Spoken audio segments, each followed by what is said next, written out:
Every Christian family from its beginning is called to set out on a path that is directed towards holiness, even if it seems impossible to attain. And for the most part, newly formed families do this because they have great hope that this path of holiness will lead them to real and lasting happiness, that by being faithful to God and to each other, life will be better and more fulfilling. And along that path to holiness are bright moments of joy when new life is welcomed, when accomplishments are celebrated, when new discoveries are made, and when each member of the family really begins to flourish.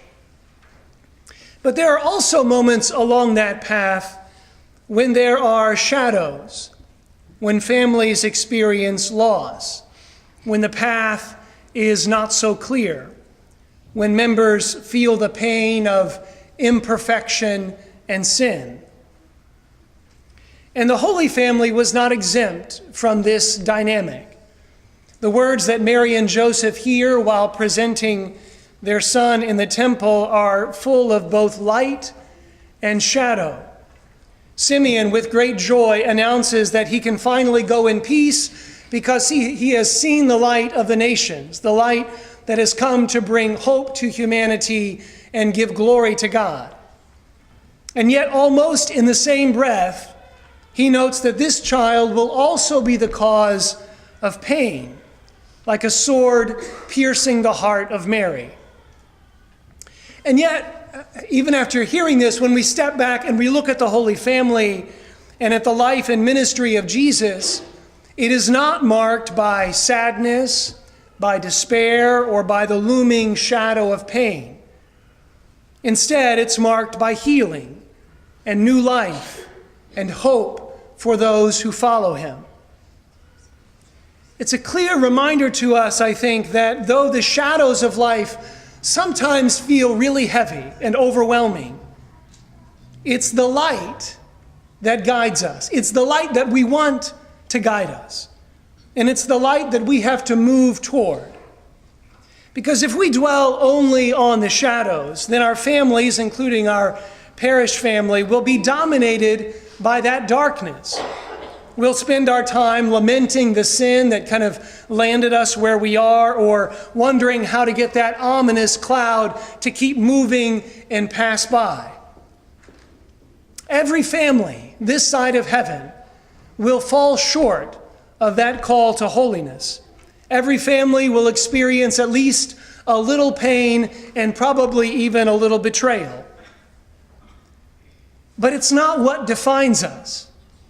And I think this is what is so important for us. The shadow does not define us. But sometimes I think we can get bogged down in these things. We can feel weighed down by the heaviness of life when we're trying to make ends meet or work through a difficult situation or deal with the struggle of relationships. You know, to be very honest with you, in this parish family, I have to admit that I felt a little bogged down. It even seems silly to say it. Felt bogged down by this capital campaign, which is really silly, and it's my own fault. But I have to tell you, every now and then this cloud passes over my mind, a feeling of anxiety and even sadness, because this cloud, kind of says that your success as a priest is dependent on our ability to meet our goal, which is absolutely ridiculous. But I suspect I'm not the only one that has those kinds of shadowy thoughts.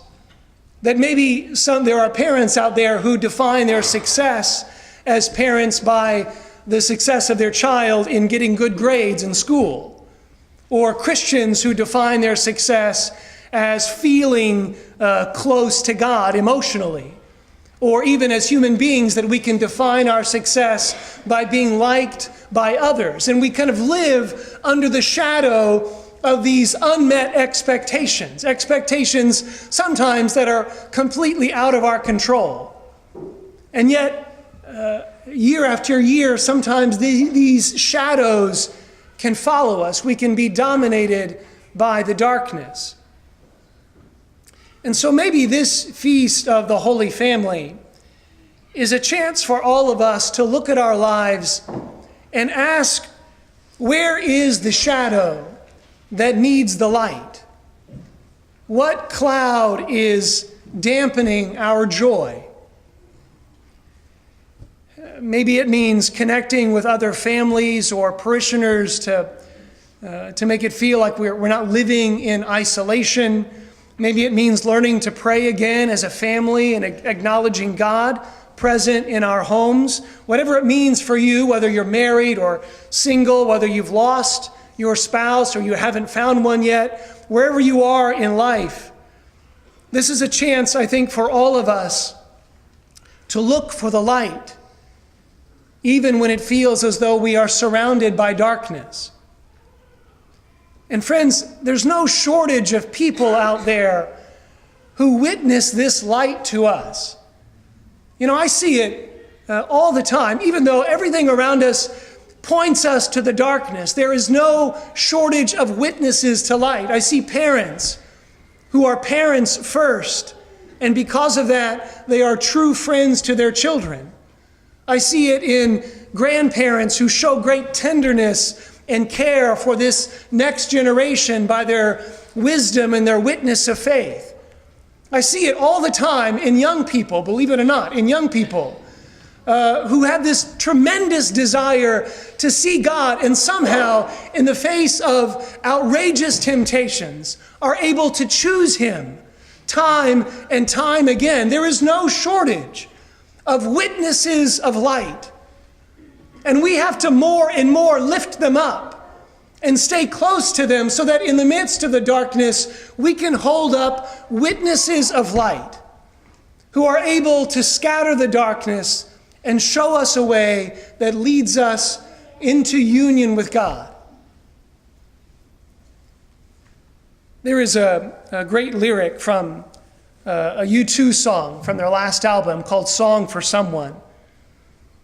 And they say, if there is a light you can't always see, and there is a world we can't always be, if there is a dark, now we shouldn't doubt, and there is a light, don't let it go out. Friends, this is what God has given to the world. It was the light that Simeon saw in the face of the child Jesus, and it's the light that was given to each of us at our baptism, that we are called to bear into the world for all those to see. Because it only takes one light to scatter the darkness, just one. It only took Abraham to say yes to God.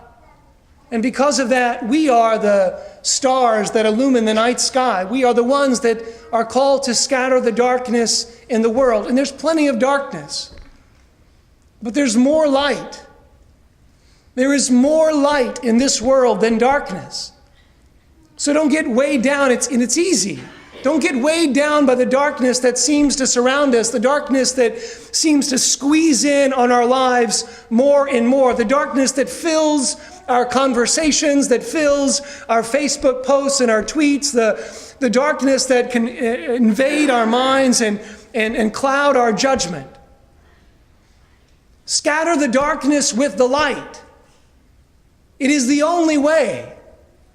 And the more we draw closer to Christ, the more we embrace Him and allow Him to fill our hearts, the more we can be witnesses of light in the world. Because the world doesn't need more darkness. The world needs you and I to be witnesses of light. It only takes one. But it would be better if we did it together.